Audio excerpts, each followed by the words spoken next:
بەڕێزان لەرکێن سڵاوتان لەبێ خۆشحاڵم بۆ جارێکی تر لە پایتەختی ڕۆشنبیری لە شاری سلێمانیەوە بە دیداریەوەی بەڕێز و خۆشەویست شاد دەبم بۆ گفتوگۆکردن و ئاشناکردنی ئێوە بە بربژێرێکی تری شاری سلێمانی بۆ هەڵبژاردننی پەرلەمانی عێراق ئەویش بەڕێز دکتۆر چیا عەبدولکەریم ڕەشید زەنگەنا بربژێری یەکێتی نیشتیمانی کوردستان لە شاری سلێمانی بۆ هەڵبژاردننی پەرلەمانی عێراق. ئێستاش وێڕایەوەی کە بەخێراتنی گەنجانی بەڕێزی یەکێتی و هەوادارانی یەکێتیەکەم داوا لە بەڕێز دکتۆر چیا زەنگەناکەم بفەرمێ بۆ ئێرە.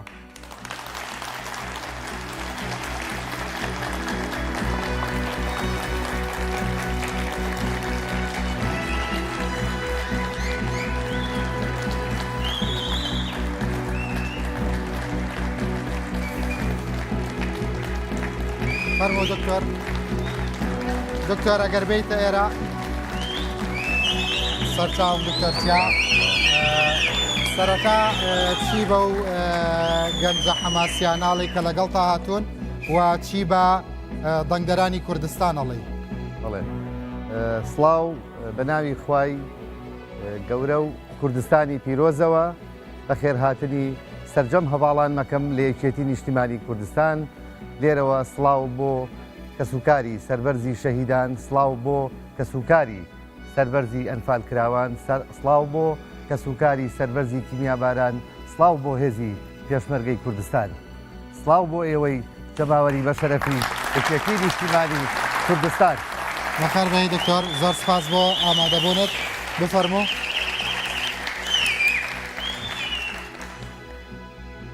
جارێکی تر ئێوەش و دکتۆر چیا عەبدولکەریم ڕەشید زەنگەنا بەخێر بێن بۆ ڕوودا و بۆ بەرنامەی دەپرسیار. بینەرانی بەڕێز، ئەگەرچی لە شاری سلێمانیاتۆ بە پارێزەرێکی بەناوبانگی، بەڵام بۆ زیاتر ئاشنابوونی کۆی دەنگدەرانی کوردستان ڕوودا و سیڤی جەنابتی ئامادە کردووە بە بەیەکەوە سەیری بکەین. فەرموون. چیا عەبدولکەریم ڕەشید ناسراوە بە دکتۆر چیا زەنگەنا لە ساڵی 1974 لە کەرکووک لەدایک بووە و لە سلێمانیدا دەنیشێت و کاندیدی یەکێتیە بۆ پەرلەمانی عێراق لە سلێمانی. ئەو کاندیدە یەکێتی وەک خۆی دەڵێت جگە لە زمانی کوردی زمانەکانی عەرەبی، فارسی، تورکی، ئینگلیزی دەزانێت و پیشەی پارێزەری ڕاوێژکارە و شارەزایی لە بواری یاسایی گشتیدا هەیە. دکتۆر چیا بەو جۆرە باسی لە کارنامەی خۆی کرد. من وەکو ڕاوێژکارێکی یاسایی هەڵگری بڕوانامەی دکتۆرا لە یاسا کار بۆ چەسپاندنی یاسا و سەروەری یاسا و سەرجەم ئەو بابەتە دەستوریانە ئەەکەم کە تاکو ئێستا حکوومەتی عێراقی یاخود لایەنە سیاسی عێراقیەکان بەهۆی دژایەتی کوردەوە پەکیان خستووە، لە نێوانیاندا مادەی 140 مادەی 65 مادەی 132 سەرجەم ئەو مادانی کە لە دەستورە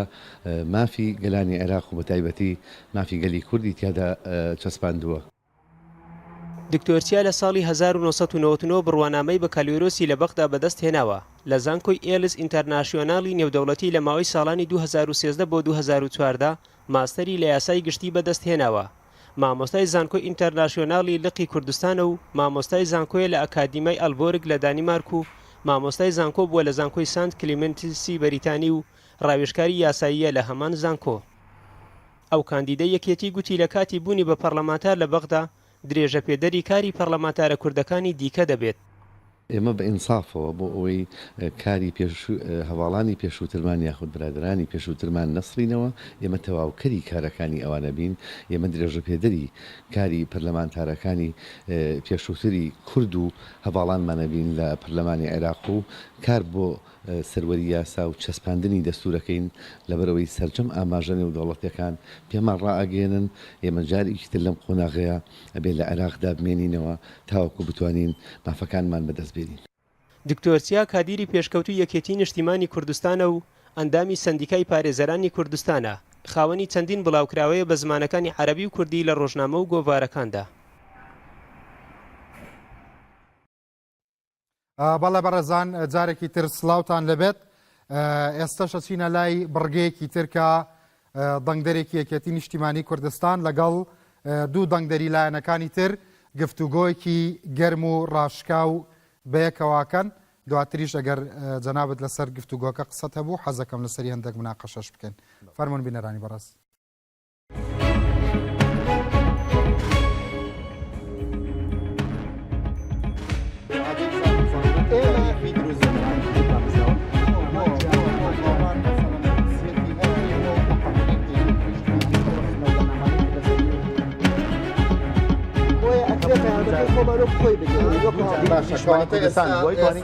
سبەینە هەزاران کەس کە هێشتا یەکلایی نەبووتەوە بۆ دەنگبا بە هاوپەیمانی. ئێمە داواکارین لە کۆی کۆمەڵانی خەڵکی کوردستان دەنگ بە هاوپەیمانی بدەن لەبەرەوەی هاوپەیمانی خاوەنی پەیامێکی نەرمونیانە دوور لە هیچ مزایدەیەکی سیاسی ئەمانەوێ سیستەمی حکومڕانی ئەم وڵاتە بگۆڕین لەبەر ئەوە بەڵام گۆڕینە بیگۆڕین هی گۆڕان نییە بیگۆڕانە بەڵێ من داوا لە سەررجەم خەڵکی کوردستانەکەم کە دەنگ بە لیسی 142 بدوتنەوەی گۆڕان بدەن لەبەرەوەی هێزێکە کە پلە و پۆست و بەرژەوەندی حزب و شخصی کردە قوربانی ئەوەی کە پێوتێ بەرژەوەندی باڵەکانی هەرێمی کوردستان ئەوژمان بە چاوی خۆمان بی لە پەرلەمان و لەوەی کە وەزیرەکانمان دەکرێت. باشە وەزیرەکانتان خۆیان کشانەوە باشە چیەڵی بە خەڵک بۆ دەنگ با بە یەکێتی نیشتیمانی کوردستان. یەکێتی نیشتیمانی کوردستان هێزێکی جەماوەری گشتیە یەکێتی نیشتیمانی کوردستان لەسەر ئاسی ئەقلیمی لەسەر ئاسی جیهانی هێزێکی گەورەیە یەکێتی نیشتیمانی کوردستان و ئازادی دیموکراسی فراهەم کردو بۆ وڵاتەکەمان یەکێتی نیشتیمانی کوردستان لە 27 ساڵی ڕابردووە جیاوازی یەکێتی نیشتیمانی کوردستان لەگەڵ هەموو ئەحزابەکانی ترا ئەوە بووە کە لە نێوان هەولێر و سلێمانیا ئەیبینن ئەو ئازادی لە کوردستانە هەیە لە زۆنی سەوزا هەیە بە تایبەتی هیچ کەس نەیتوانیوە هیچ حیزبێکی تر نەیتوانیوە فراهەمکە بۆ میلەتەکە یەکێتی نیشتیمانی کوردستان ئەم جارە تیمێکی بەهێز و بەقوت ئەنێتە بەغدا و زۆر باشە برادەرانیا خۆمولایەکتان بەخێر بن بە بڕۆین لەم جەوە شاعیریا بۆ خۆمان مناقەشە سیاسیەکەمان بکەین فەرمووی.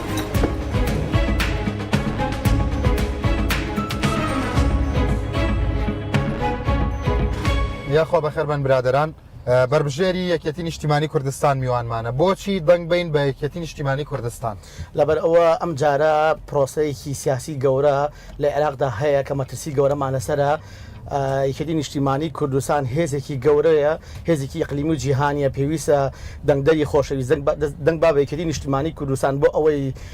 تیمێکی بەقۆت و بەهێز بچێتە بەغدا یەکێتی توانێت ئەو دەنگە بەدەست بێنێتەوە کە بەرگری لە بەرژەوەندەکانی کورد بکات بەڵێ یەکێتی نیشتیمانی کوردستان هیچ حیزب و لایەنێک لە کوردستان و لە عێراقدا تێپەڕی نەکردی تێنەپەڕاندەوە هەر بۆیە ئێمە حیزبێکی جەماوەری بەڵام لە ڕابردووە گۆڕان تێپەڕانن لە ڕووی ژماری دەنگدەرانەوە لە سلێمانی نەبوو پرۆسی حکومڕانی پەکی کەوت نەیانتوانیەوە 4 ساڵە ئارامیە وەک خۆی بگەین جێ بەڵام ئایا ئەوان نیانتوانیە ئەمان نیان هێڵا کاکی گۆڕان خواست بەتەکید ئەوە پارتی وکێتی بوونیان هێش کە 4 ساڵی ئارامی تێپەڕێت هەر لە سەرتاوە ینی هاتن ڕێگریان لە سەرۆکی پەرلەمان و لە وەزیرەکانی بزوتنەوەی گۆڕان کرد وەیان هێشت کە وەزیرەکانی گۆڕان ئەو بەرنامە و ئەجندای بزوتنەوەی گۆڕان کە هێتی جێبەجێ بکە و لەمپەری گەوریان خستە کاتەکە هی تۆیە ئیتر بۆچی مەسەلەن بۆیە دەرفەتمدا فعلەن ئەو جەدەلە لای گۆڕان خوازان هەیە بەڵێ یەکێتی نیشتیمانی کوردستان دەستی لەوانە بۆ کە مەسەلەن پرۆسی سیاسی لە هەرێمی کوردستان ناپاک بخرێ بەعکسەوە یەکێتی نیشتیمانی کوردستان ویستوێتی بۆ خەڵکی کوردستان بۆ میلەتەکەمان پرۆسی سیاسی پرۆسێکی تەندروست و دیموکراسی بێت بەڵام دەستی نەبووە ئەوەی کە بە حەقی خۆیان بە دەنگدەرانی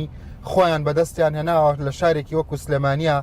سەرڕای ئەوەی کەم حافظەکەتان لەگەڵا دابش کردوون بۆ 2 ساڵ بە 2 ساڵەوە تا ئێستا گفتوگۆی گەرم ئەوەی ئەتانوێ لیان بسەنەوە خۆی گفت ئەمە دەستبردن نییە کاک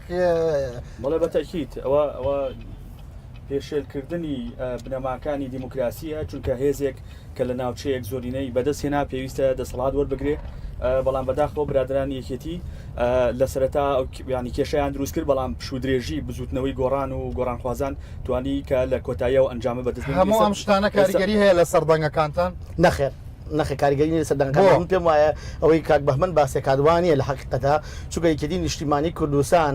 هێزێک بووە ویستوێتی بە شێوەی تەندروست بە پرۆسێکی تەندروست حکومڕانی لە کوردستانە بڕوا بڕێەوە بەڵام برادرانی بزوتنەی گۆڕانیان توانی پرۆسەیەکی ئارام و تەندروست لە کوردستانە بن بڕێەوە بۆ هەر بۆ منە 6 مانگی بێزگەی گرەکە سەری ڕەش نیان توانی بگەن ئەنجام لەگەڵ پارتیا بۆیە کەواتە خۆیان حزبێکی پراگماتیکنین بەڵێ حزبێکی پراگماتیکنی حزبێکی لۆکاڵی نیان توانی و دەگەڵ تێپەڕێن بە پێچەوانەوە بزوتنەوەی گۆڕان ئەو بزوتنەوەی گۆڕان نەبوو کە دەستی بۆ نانبڕینی خەڵک برد ئەو بزوتنەوەی گۆڕان نەبوو کە دەستی بۆ ئیهانەکردن و سوکایەتیکردن بە گۆڕان خوازان برد ئەو شتێکی لەوە ڕخنێکی لەوە جەوهری تری لێگرتون ناڵێ ئەوە ئێوەن هەڵ ناکەن نە لەگەڵ یەکێتی هەڵەکەن نە لەگەڵ پارتی هەڵەکەن نە هەر خەریکی سەفا و مەڕوان ناتوانن بەردەوام بن شان نانە بەر مەسئولیت ئەوە ڕخنەی یەکێتیەکانە لە ئێوە ئێمە پرۆژەمان هەیە بۆ کۆمەڵگەی کوردی ئەجندامان هەیە بۆ کۆمەڵگەی کوردی کاتێکا کە دوو وەزارەتمان وەرگرتووە یعنی پێشتر گەرنتی ئەویان داوە لەسەر ئاسی کەسەیەکەمەکان لەسەر دەستی بارزانانی و تاڵەبانیە گەرنتی ئەویان دا بە بزوتنەوەی گۆڕان کە چاکسازی لە وەزارەتی پێشمەرگە و لە وەزارەتی دارایە بکە بەڵام دوجار ڕێگەیان لێگرتن گرفتی یەکێتی نیشتیمانی کوردستان نییە هێزێک ڕێگری لە ئەجێنداکە دەکات وەزیرەکەتان نەیتوانیوە تەندروست نا بە پێچوانەوە ڕێگریەوەی من تا سەگوێشم لێ نەبووە وەزیرەکەتان بێ بڵێ ویستم چاکسازی بکەم لە وەزارەتی لە دوای نەدا و وەزیرەکانیشان ڕێگری کە وەزارەتی پێشمەرگە لە ئێمە بۆ شەڕی لێ دوانیان داعش بووە ینی وەزیرەکەی بزوتنەوەی گۆڕان توانی بۆ مراعاتی پارتی وەکێتیتان نەکرد هەرتان و مەسەلەن بە نەفەسەکەی پێش شەڕی داعش چۆن ئەگەر شەڕی داعش نەبووایە وەزارەتی پێشمەرگە بەبێ ینی هەموو ئەجنداکەی بریتی بوو لەوەی کە هیچ پێشمەرگە بە نیشتیمانی گۆڕان بەنگەکانی خۆی هێنێتەوە لە کاتێکە ئێستا هێزێکی وەکو نەوەی نوێ پەیدا بووە باسی ئەوە کاکە گۆڕانیشمان تێپەڕ کردووە یەکێتی و پارتیشمان تێپەڕ کردووە هاوپەیمانیش بە قامکێکی ئێمە ناگاتەوە بە قسەی ئەوان بە هیچ جۆرێک ینی ئەو هێزەی کە ناوینەوەی نوێ هەر لە سەرتا شکستیەنە لەبەرەوەی کە هەم لە ڕووی بەرنامە و ینی پرۆگرام و ئەجندا و بزوتنەوەی گۆڕانی تێنەپەڕاندووە و هەمیش لە سەرتاوە ینی ئەویان بۆ خەڵکی کوردستان ئاشکرا کرد کە ئەوان مەرامێکی تریان هەیە مەرامیان ینی ئامان گیان پارتی و یەکێتی و لابردنی ئەو دەسەڵاتە نیە کە 26 ساڵە بۆتە نەهامەتی بۆ خەڵکی کوردستان بەزەوان ناوایکی تر سەیرەکەن مەسەلەن بۆچی ئەگەر بەس بەتەنیا لە یەکێتی و پارتی بدا ڕەوایە بۆچی ڕەخنە لە ئێوە بگرێتتر یەکێک لە سیارەکە ماڵێ بە معاوەقی لەدایک بوو یەکێک مەسەلەن ئەڵێ حزبێکی هەڵە و هەرزان یعنی بۆ ئەوەی کە ڕەخنەتان لێ ئەگرێتتر ئاوا ڕەشیەکەن لە بەرچاوی خەڵکیە وڵاتە کاگڕنج لێدان چییە تۆ بێشتی منطقی و لۆجیکی بڵیت یعنی ئایا بزوتنەوەی گۆڕانە کە ئەم هەموو نەهامەتی بەسەر خەڵکی کوردستان هێناوە ئایا بزوتنەوەی گۆڕانە کە نیوەی خاکی کوردستانیاوە بەدەسەوە بزوتنەوەی گۆڕانە کە ژیان و قوتی خەڵکی کوردستانی خۆتە مەترسیەوە ئەوان دێن بزوتنەوەی گۆڕان یەکسان دەکەن بە پارتی وەکێتی ئەمە بەڕاستی هەڵەستراتیژەکەی ناکەن بەڵام ئەوان حزبێکی عملینین ئێمەین گۆڕانی ڕیشەی و جەوەری دروستەکەین خودی شاسوار عەبدولواحید هەموو جارە حزبەکە زایدیەک لەبەرەوەی یەکسانکردنی گۆڕان بە یەکێتی پارتی زۆر تاوانە ئەوە بەڕای تۆ مەسەلەن نەوەی نوێ ئەمان ئەی هاوپەیمانی بۆ دروست بوو ئەگەر ئێوە حیزبێکن توانیوتانە بۆشایی سیاسی ئەم وڵاتە پڕ بکەنەوە هاوپەیمانی بۆ دروست بوو ئەویش پێدوانیە بەشە لە دەنگەکانتان نەبات نا پێمان نییە لەبەرەوەی هاوپەیمانیش بە هەمان شێوە ئەجندای بزوتنەوەی گۆڕانی تێنەپەڕاندووە و ئێمە پێمان وایە کە ئەو با بڵین ئەو باگراوەندە قوڵەی کە بزوتنەوەی گۆڕانی لەسەر دروست بوو ینی ئەتوانم بڵێم هاوپەیمانی و باگراوەندە قوڵەی نییە چکە ینی دۆکمنت و ڤیدیۆکان ئەیسەرمێنێک کە پرۆژەکەی نێشوان مستەفا لە ساڵی 1992 دەست پێکا پرۆژێکی قوڵە پرۆژێکی هەمەلایەنە بەڵام شیروانی هەمووان بۆ پێدوانیە خەڵک مەسەلەن منافەسەی ئەوەتی خەونەکانی بەدی بێنە قەیچێکە بەڵام ئەزانیی هەموو پرۆژەکەی کاک دکتۆر بەرهەم لەوە کاتەوە دەستی پێکرد کە ڕێگریان لێگر بێ بەسەر کۆمار بۆیە ئەم دوو باگراوەندە جیاواز ئەم دوو عمق سیاسی زۆر جیاواز لێ کاک شەوقی تۆ لەگەڵ ئەو قسانەیە متتەفقی مەسەن تۆ پێشووتر وتت ئێمە ضرورەتی تاریخی دروستی کردوین بەڵام بەپێی قسەی ئەو بێ بەعکسەوە ئێوە نەتیجەی پەرچەکردارن دەرەنجامی ڕەتفعلن نەک ضرورەتی تاریخی ئەوە گۆڕان هەیە و پێداویستیەکانی خەڵک و احتیاجاتی دراسە کردوێتی بە پرۆژە ئێوە بۆ هەبن ئێمە وەک هاوپەیمانی دیموکراسی دادپەروەری ضرورێتێکی فراغێکی سیاسی حکومڕانی هەیە بەوەی کە بەو بە شەشی کە بزوتەوەی گۆڕانی لەگەڵ تیا شەریک بووە ئەم میلەتان تووشی نەهامەتی و دەردەسەری کرد و دوو حیزبی حکومڕانی وەکو پارتی و یەکێتی ئەرێ باشە ئێوە بۆ بەردەوام گۆڕانی ژێکسانەکەنەوە بەوان ئەوە ئێستا پێی وتی ئەوان ڕەخنان بەشێک ئەو مەرحەلەیە چی ئەو حەق بەیە کامەیە کە ئەوانی شەریکن ئەو مەجارەی لە حکومەتی دەستە جەمعیە کە دروست بوو ئەوانیش بەشێکن کاکە لەو مەجارەی خوانە هەر ئەو کاتی لە حکوومەت بوونیا لە ڕابردوو شاکە لەگەڵی کێتیا دەسەڵاتدا لە 26 ساڵی ڕابردووە لە 26 ساڵی ڕابردووە هاوبەش بوون لە چاک و خراپی ئەم وڵاتە ڕابردوو دەری خێز کە ئەمانە سیاسیانی کورد بە تایبەتی سەرانی پارتی و یەکێتی لەگەڵ ڕێزما آخر خۆ ئەمانە بڵی کێ ئەمانە کێ خۆ ئەو سەرکردەکانی جەناب هەرو سەرکردان لەبوون ناوچەی نیشتیمانی کوردستان نبوون سەرکردەکانی بزنەوەی گەوان هەرو سەرکردان لەبوون ناوچەی نیشتیمانی کوردستان نبوون باشە پرسیارێکە لێ بکەم بۆچی وەزیرەکانی بزوتنەوەی گۆڕان کە شەریکی حکم بوون لەگەڵی کێتی و پارتیە ئەمانە شەریکی گەندەڵیەکانن بەڵام ئەمانەی تۆی تیا نەبوون کاکە ئەوانەی ئێمەی تیابوون ئەوانەی ئێمە تیابوون بەشێک بوون لە حکومڕانی بەڵام ئەو برادرە ئەڵێ بەرەم ساڵح لە نەتیجە ئەوە دروست بکەنە بەعکسەوە هەر پێش هەفتەیەک پێش دەستپێکردنی بانگەشە ئەگەر دکتۆر بەرەم ساڵح وەکو خۆی بۆ پۆست و پلە و پایە بوویایە دڵنیا دەکەم سکرتێری یەکێتی بوو وە سەرۆکی دڵنیا دەکەم لە نیوایە بۆ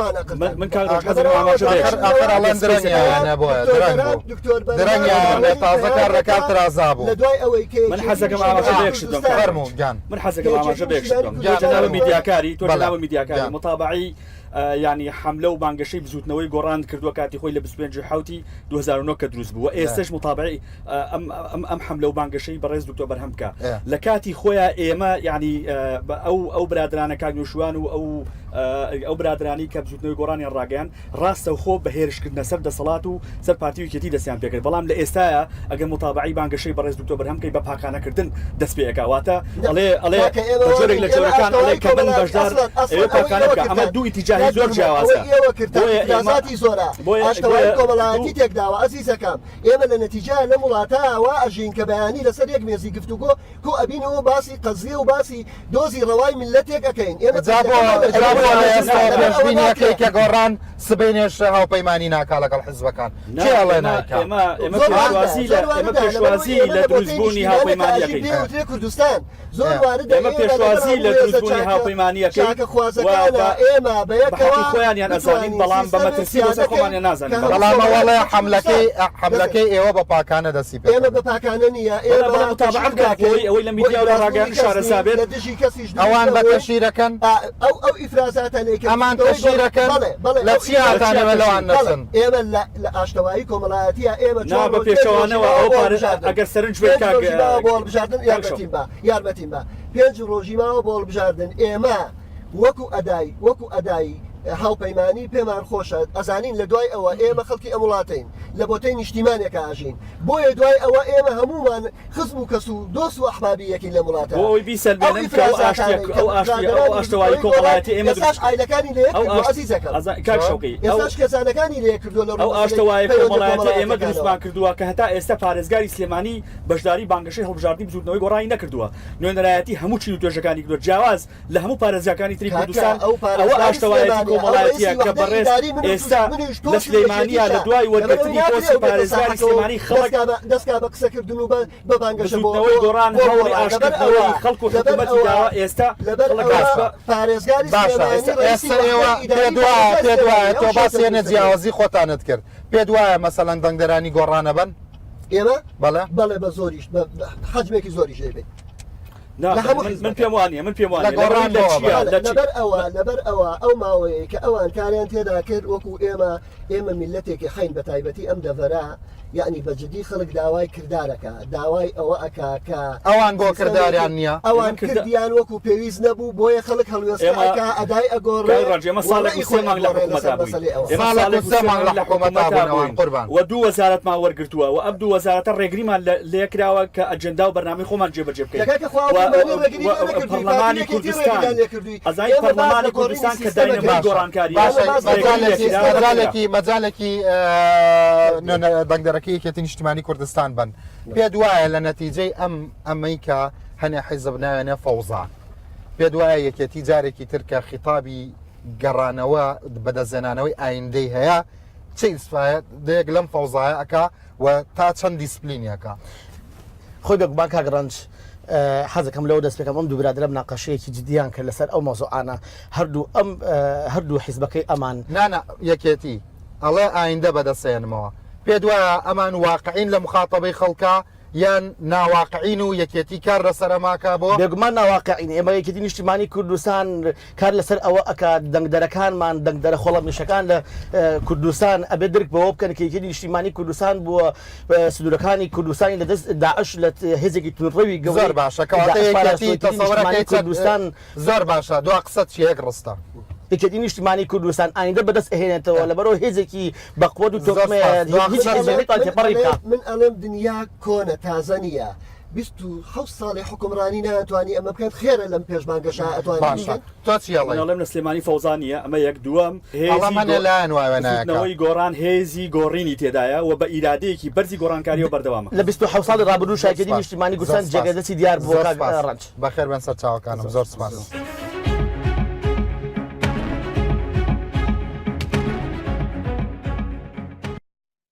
بەڵێ بەڕێزان جارێکی تر لە شاری سلێمانیەوە سڵاوتان لێبێ ئێستا گفتوگۆم هەیە لەگەڵ بەڕێز دکتۆر چیا عەبدولکەریم ڕەشید زەنگەنا بربژێری یەکێتی نیشتیمانی کوردستان لە شاری سلەیمانی بۆ هەڵبژاردننی پەرلەمانی عێراق. دووبارە بەخێر بێی دکتۆر چیا لەسەر ئەو گفتوگۆیی ئەو گەنجانە هیچ قسەت هەیە؟ بەڵێ سەرڕای سپاس و پێزانینم بۆ ئەو برادرانە کە گفتوگویەکی تێر و تەسەلانە ئازادیانە لە فەزایەکی سیاسی کە یەکێتی نیشتیمانی کوردستان فەزایی ئازادی و دیموکراسی بۆ فەراهم کردوون. بەڵێ منیش هاوڕام لەگەڵ هەواڵم کە ئەو گفتوگۆیە کە ئەو وتوێژە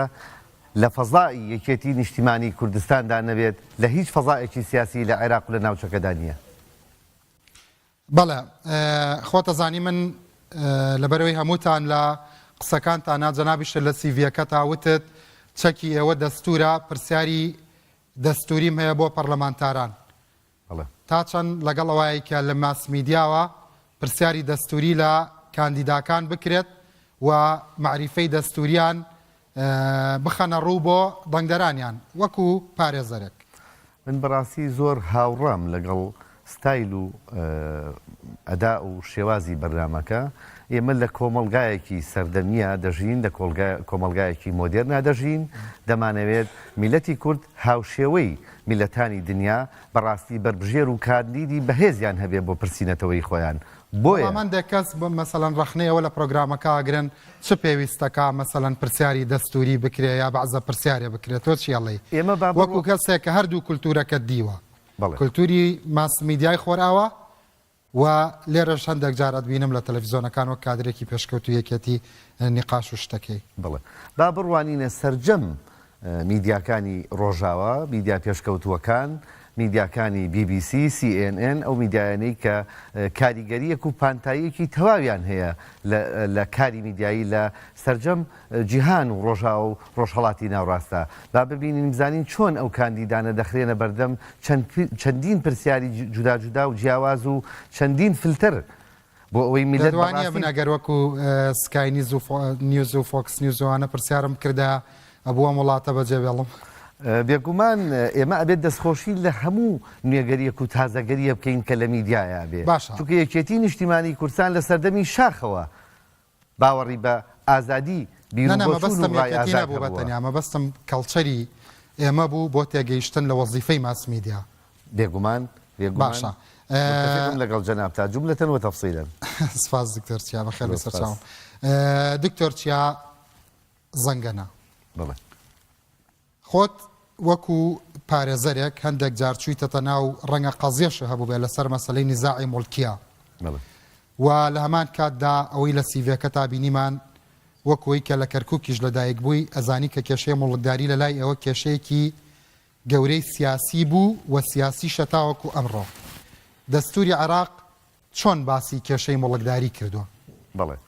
سەرەتاوەکو تێبینیەک بۆ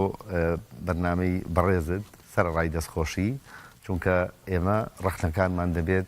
بە زمانی گوڵ بێ لە یەکێتی نیشتیمانی کورسانەوە فێری ڕەخنە و ڕەخنە بە زمانی گوڵ بووین. جەنابی مامجەلال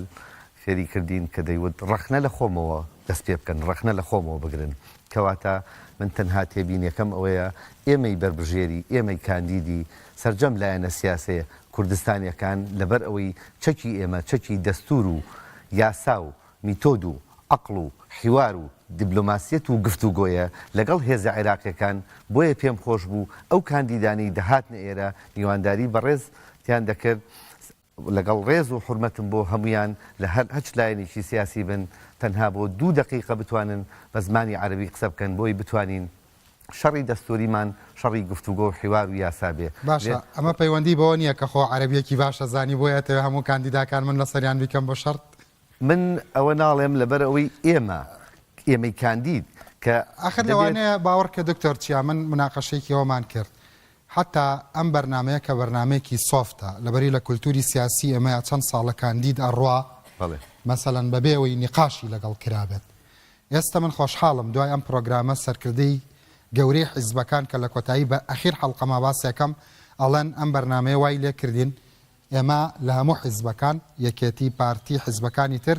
یعنی پێشوەخت خۆیان ئیمتیحانی کاندیداکان بکەن. باشە دکتۆر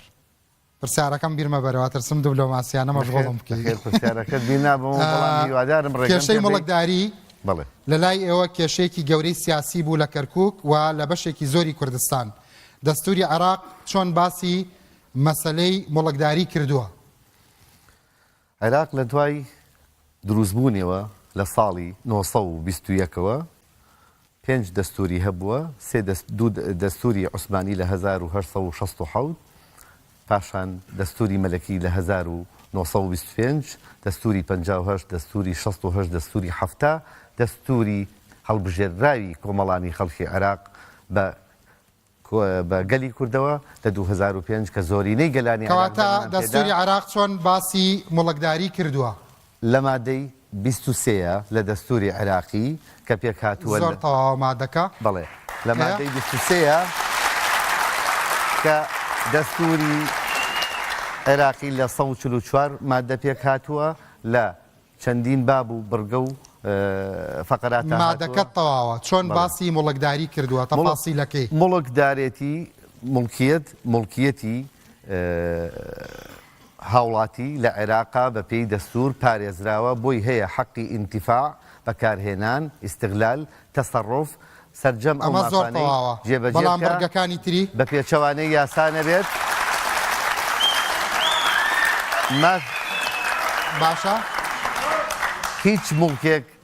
هیچ مڵکێک مسادەرە و ئینتیزاع ناکرێت و زەوت ناکرێت ئیلا بۆ بەرژەوەندی گشتی ئەویش بە پێی قەرەبوویەکی عادیلانە کە لەلایەن حکوومەتەوە دابین زۆر دروستە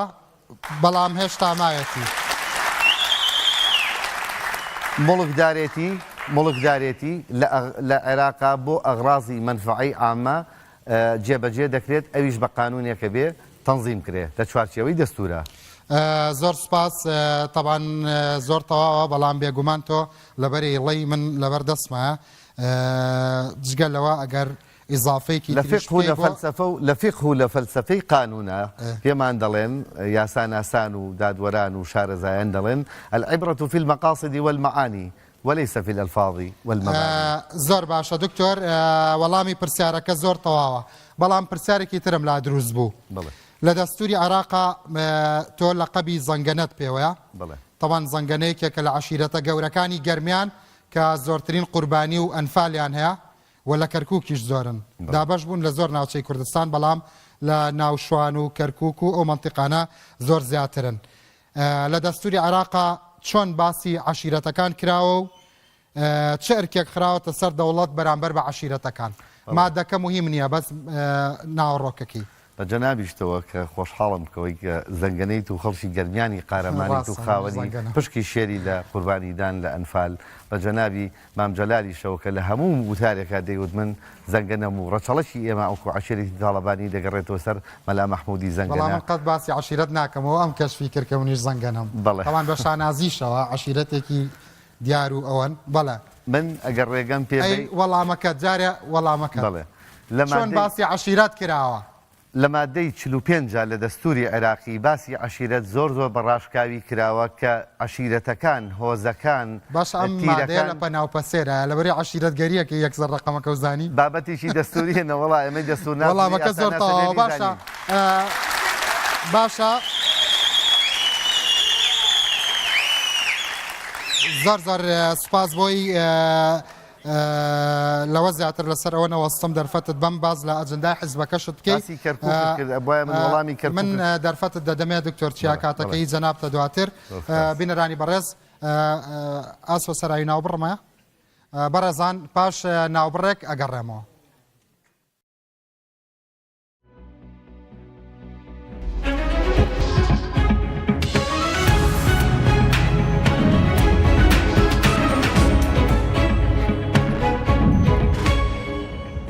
ئەمڕۆمێ باسی بەرهەمێکی زۆر باشتان بۆ بکەم.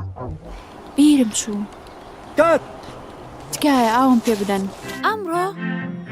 هەلام کرد ئامادەیە. دوو حاضرە کاکە ئاکشن. ئەمڕۆمێ باسێکی بابەتێ کات زۆر تاخیر بوو بە شەو چوار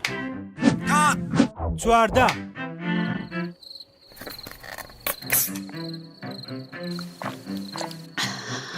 واو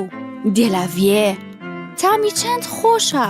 لە کۆمەڵی گژوگەی سروشتی شاخەکانی ئاڵپای سویسرا بەرهەم هاتووە. و جۆر ڤیتامینی هەرە پێویستی تێدایە و زۆر تەندروست و بەسوودە و مرۆڤ لە زۆربەی نەخۆشیەکان دەپارێزێ. دێلاڤیێ خۆشاوی ژین.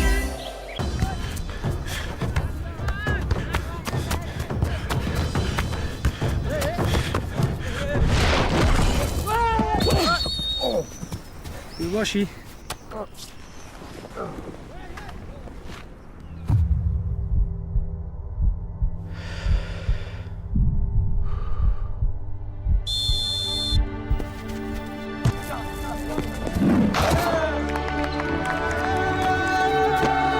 باریا من بو سرکفتنه کردستان پدیب سرکرده اکیب شیانه گفشت آلمان جاب دست خوبه بینیم از پارتیمه دەنگ بدە بە لیستی ژمارە 170 حیزبی سۆسیالیست دیموکراتی کوردستان.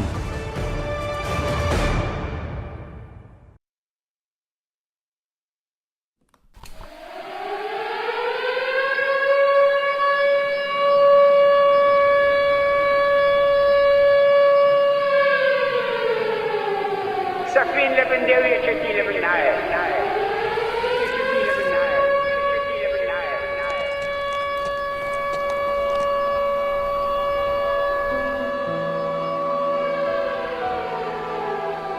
لە قوڵایی خاکەوە لە لووتکەی چیاکانەوە دەنگێکی ئاشنا دێ دەنگی نوێبوونەوە دەنگی سەوزبوونەوە دەنگێک کە پێمان ئەڵێ هەستن ئەوەی خێتیەکەتانە بە پیریەوە بچن ئەوە دەنگی ڕێبازەکەی مامە ئاخر مام لەبیر ئەکرێ وەفادار بن ئەوە دەنگی داهاتووتانە ئەوە دەنگی هیوا و خەونە بەدینە هاتووەکانتانە گوێی لێ بکرن ئەوە دەنگی نیشتیمانێکی بریندارە ئەوە هاواری شەهیدەکانە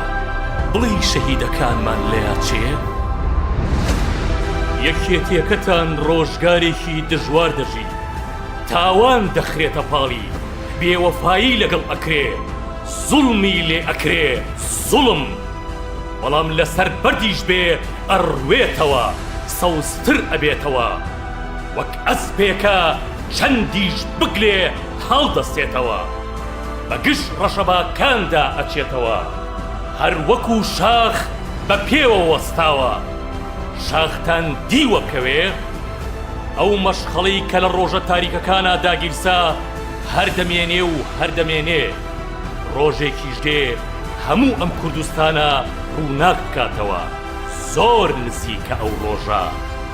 زۆر نزیک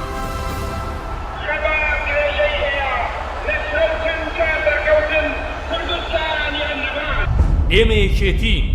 هەر خۆمان ڕابردوین و هەر خۆشمان هیوای داهاتووی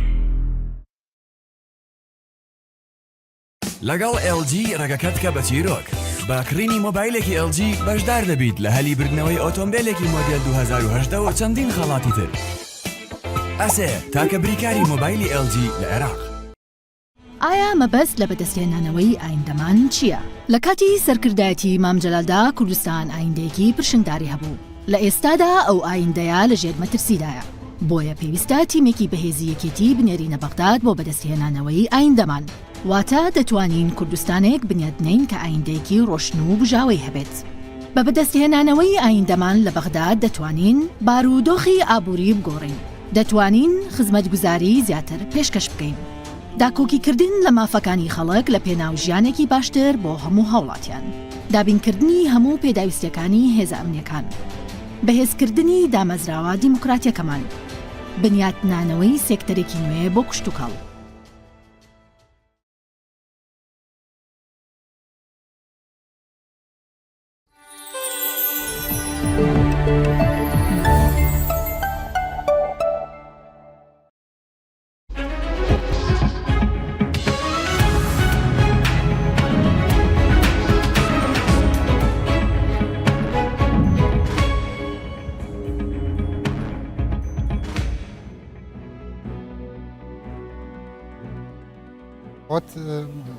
هیچت لێ وەرگێڕاون؟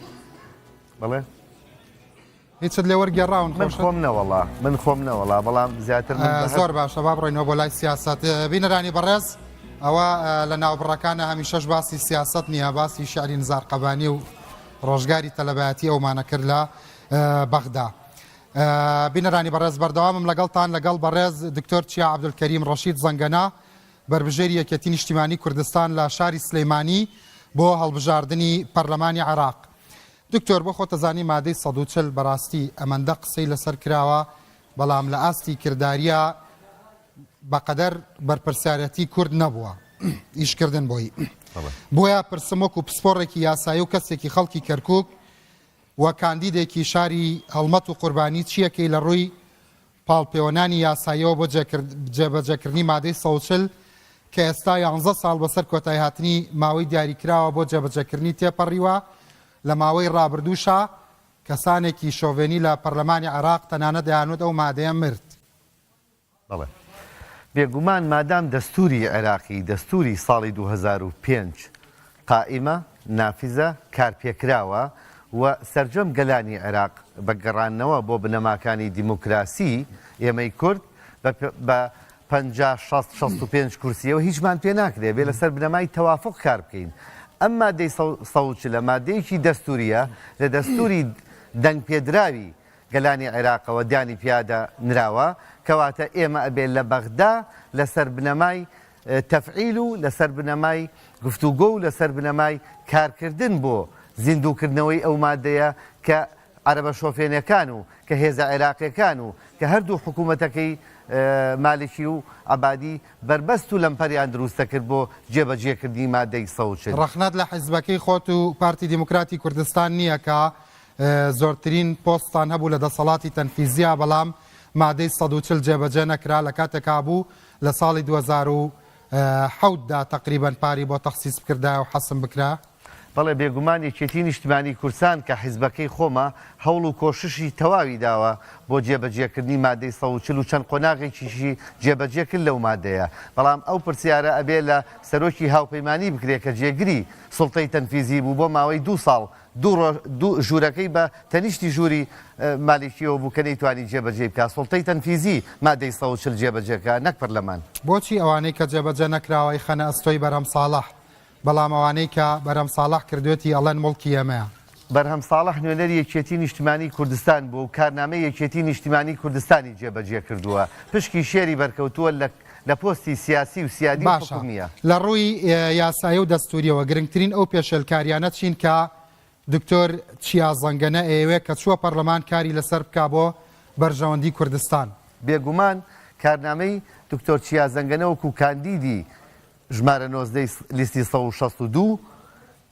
کارنامەی من کاری یەکێتی نیشتیمانی کوردستانمە، شان بەشانی هەواڵانم، شان بەشانی پەرلەمانتارانی لیستەکانی تر لە هێزە سیاسیەکان و هێزە کورسانیەکانی تر کار دەکەم بۆ سەرخستنی کارنامەی حیزبەکەم حیزبی شەهیدان و حیزبی سەربەرزی شەهیدان و سەرجەم کۆمەڵانی خەڵکی کوردستان کە لە پێناویدا لە ماوەی 42 ساڵ ئێمە خەباتمان کردو بۆ بەدەستهێنانی ئەو ئامانجە نەتەوەیانە بەڵام ئێمە کە لە بەغدا دەبین وەکو نوێنەری کورد لێ دەبین بۆیە لێرەوە دەمەوێت بڵین ئێمە وەکو تیمێکی بەهێز دەبێت کار بکەین بۆ بەدەستهێنانی ئامانجەکانمان لە چوارچێوەی عێراقی فیدرالی یەکگرتوودا. دکتۆر خۆت خەڵکی کەرکووکی و خاوەن قوربانی و شەهیدێکی زۆری لە کەرکووک چۆن بوو خۆت لەسەر لیستی یەکێتی نیشتیمانی کوردستان لە کەرکووک بربژێر نەکرد و لە سلێمانی بربژێریت؟ بڵێ ڕێگەم پێ بدەن من لەبەرەوەی بە شانازیەوە خۆم بە کەرکووکی دەزانم لە مێژووی بزوتنەوەی ڕزگاری خوازی گەلەکەمان پشکی شێر لە شەهیدانی سەرکردا شەهیدانی شاری کەرکووکن قودسی کوردستان شاری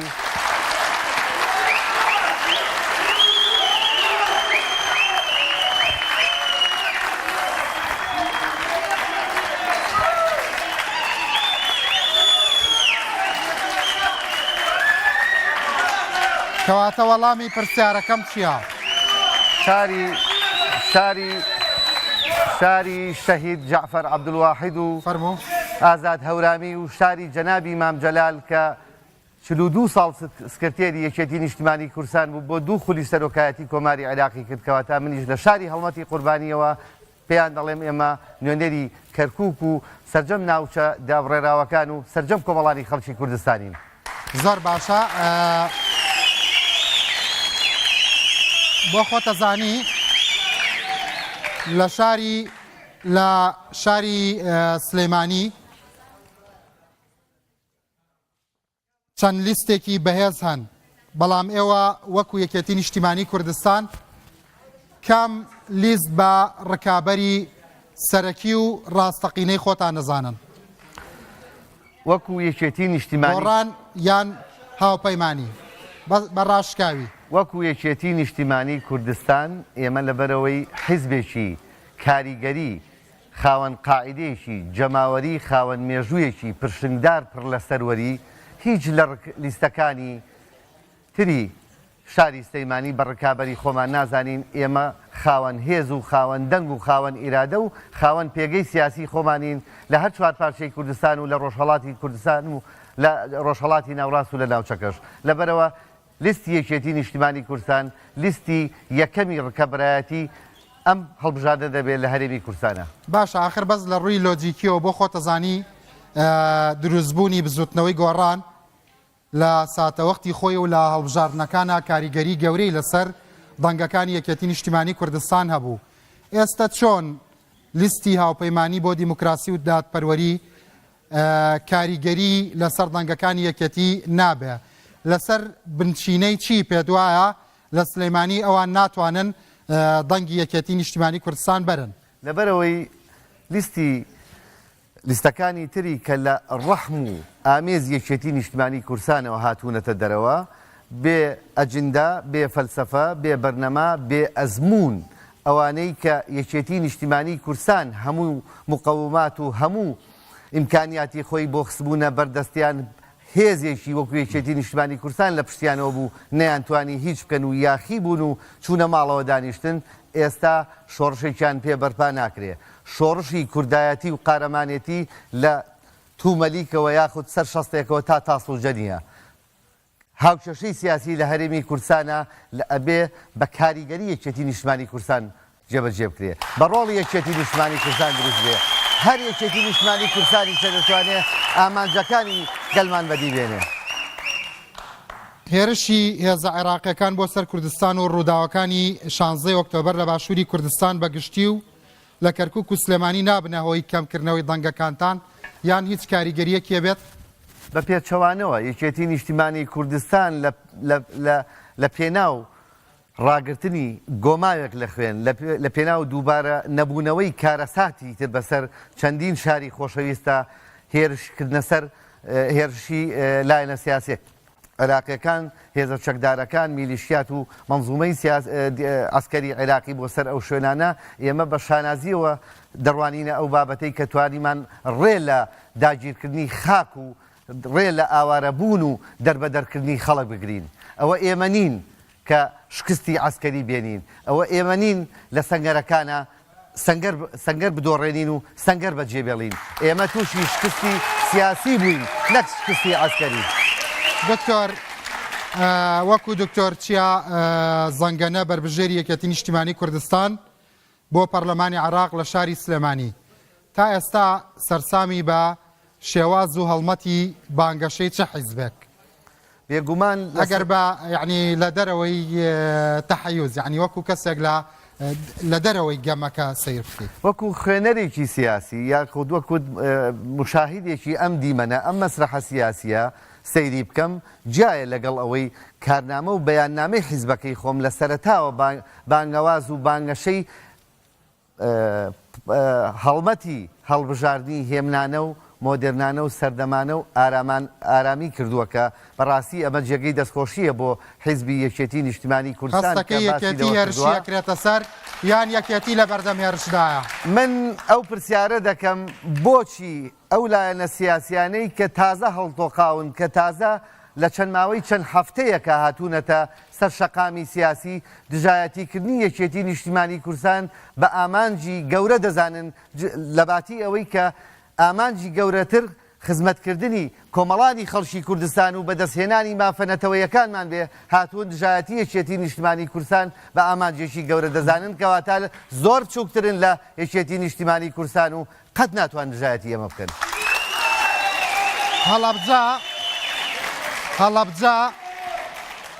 هەڵەبجە کە بێگومانم لەوەی کە لەوانەیە ئێستا ئێوەش هەڵەبجەیتان تێدا بێ لێرە هەڵەبجە تا ئێستا بۆ خۆتەزانی کاک دکتۆر وەک پارێزگایەک مامەڵەی لەگەڵ ناکرێت لەلایەن حکوومەتی عێراقەوە. ئێوە لە ڕووی یاساییەوە وەکو یاساناسێک ئەتوانن چ بکەن بۆ ئەوەی کە وەک پارێزگای 19 مامەڵە لەگەڵ هەڵەبجە بکرێ بە تەواوی تەفاسیلەکانی پارێزگابوونەوە. بەڵێ بێگومان یەکێتی نیشتیمانی کوردستان هەمیشە خەمخۆری هەڵەبجە و هەڵەبجەیەکان بووە. 5,000 ڕوحی بێگرد 5,000 ڕوحی سپی کە ڕەوانەی فەزایی سیاسی خوداکران تەنها لەبەر کوردبوون و کوردستانی بوون. یەکێتی نیشتیمانی کوردستان کاروانی ئاواداری گەیاندۆتە هەڵەبجە و خەمخۆری هەڵەبجە و هەڵەبجەیەکان بووە. ئەوە یەکێتی نیشتیمانی کوردستان بوو کە توانی بەرپرسانی وڵایەتە یەکگرتوەکانی ئەمریکا و سەرجەم وڵاتە هێزەکانی دنیا بێنێتە هەڵەبجە و بێنە حزوری مەزاری شەهیدانی پیرۆزی هەڵەبجەیەکان. ئەوە یەکێتی نیشتیمانی کوردستانە کە توانی تەخسیساتێکی مالی باش بۆ هەڵەبجە و هەڵەبجەیەکان دابینکە. بێگومان بە پێی دەستور بە پێی مادەی 132 کە هاتووە سەرجەم زیان لێکەوتوان و زەرمەندانی سیاسەتەکانی ڕژێمی پێشووی عێراق دەبێ تاویز بکرێنەوە و قەرەبوو بکرێنەوە بە شێوازێکی عادل. بێگومان قەرەبووکردنەوەی گەرمیانیەکان کە سوکاری سەربەرزی ئەنفال شەهیدان قەرەبووکردنەوەی ناوچەوێرانەکان بۆ هەڵەبجەی هەمیشە زیندوو مادەی 132 دەستوری گەرمیانی سەربەرز و هەڵەبجەی شەهید و سەرجەم زەرە لێکەوتوان و زیان لێکەوتوانی دەستی سیاست ڕژێمەکانی پێشووتری عێراق بێتەوە. کەواتە ئەجندای کاری ئێمە قەرەبووکردنەوەی زۆر کەم ماوە هیوادارم فریای دو پرسیارم بکەم کاک دکتۆر وەک کەسێکی یاسایی و کەسێک کە لە نێو حیزبێکی سیاسیە کارەکەی لێتە پرسم ئایا وەرگرتنەوەی پۆستی سەرۆک کۆماری لەلایەن کوردەوە دوابەدای سەرۆک مامجەلال خوا لێی خۆش بێت چ سوودێکی هەیە ئەگەر ڕازی نەبوون ئەگەر ئەوان ڕازی نەبوون سەرۆک بدرێتەوە بە کورد ویان کورد شەڕی سەرۆکی پەرلەمان بکات یان سەرۆک کۆمار وەک حیزبەکەی خۆشت و وەکو کوردیش. بێگومان فەخر و شانازی و سەربەرزیە لە دوای چەندین ساڵ لە خەبات پێشمەرگەیەک لە شاخەوە بگاتە کورسی سەرۆکی کۆمار کە جەنابی مامجەلال بوو کە خودی کورسی سەرۆکایەتی لە ئاستی گەورەی بەڕێزیانە نەبوو. بەڵێ من دەڵێم شەرەفمەندم جێگەی شانازیە کە بەڕێز جەنابی مام جەلال بۆ دوو خول سەرۆکی کۆمار بوو لەسەر پشتی کەواتە وەڵامەکە چییە؟ مەسەلەن کورد جارێکی تر دوای بەڕێز مام جەلال داوای سەرۆک کۆمار بکاتەوە یا هەوڵ بۆ سەرۆکی پەرلەمان بن بە هەموو کورد لە سیاسیەکان بێگومان لەبەرەوەی پێگەی سیاسی کورد بە بەراوردکردن لەگەڵ پێگە سیاسیەکانی تری هێزەکانی عێراق خواستی کۆمەڵانی خەڵکی بە شەرەفی کوردستان لە چه ئاستێکا بێ یەکێتی نیشتیمانی کوردستان بەرەو ئەو پۆستە دەچێت کە بتوانین خزمەت بە کوردستان و کورد بکەین. دوای هەڵبژاردن کورد چۆن مامەڵە لەگەڵ لایەنە براوەکانی شیعە و سوننەدا بکات. بەڕای تۆ کورد ببێ بە ئۆپۆزیسیۆن یان کورد تەحالوف بکە. ئەگەر تەحالوف بکە چۆن یەکێتی ئامادەیە بە تەنیا بەبێ لایەنەکانی تر بچێتە هاوپەیمانیەوە لەگەڵ هیچ هێزێکی براوە بەس زۆر بە کورتی دوا پرسیارە وابزانام چوار خۆلێکیش لە کاتەکەت لات. یەکێتی نیشتیمانی کوردستان دەستی درێژ کرد بۆ سەرجەم لایەنە سیاسیەکان کە لە ناوچە دابڕێنراوەکانیش بە یەک لیست دابەزین ئەوە لایەنە سیاسیەکانی تر نەبوو قبولیان نەکرد کەواتە یەکێتی نیشتیمانی کوردستان داوای یەکگوتاری یەکسەنگەری یەک دەنگی یەک ڕەنگیەکە بۆ پاراستنی دەستکەوتەکانی حکوومەتی هەرێمی کوردستان و گەلی کورد. بەڕێز چیا عەبدولکەریم ڕەشید زەنگەنا بربژێری یەکێتی نیشتیمانی کوردستان لە شاری سلێمانی بۆ پەرلەمانی عێراق هەروەها گەنجە بەڕێز و خۆشەویستەکان یەکێتی نیشتیمانی کوردستان هەموو لایەکتان بەخێر بن. ئینشاءڵڵا سەرکەوتووە بیت. زۆر زۆر سپاس بۆ بەشداریکردنت. بینەرانی بەڕێز سبەی شەو بربژێر سامان سیوەیلی میوانمە بێت. کاتێکی خۆش بۆ هەموو لایەکتان دووبارە بەخێر بن سەر چاوەکانم بە ئومێدی سەرکەوتن بۆ هەموو لایەکتان. بفەرموو.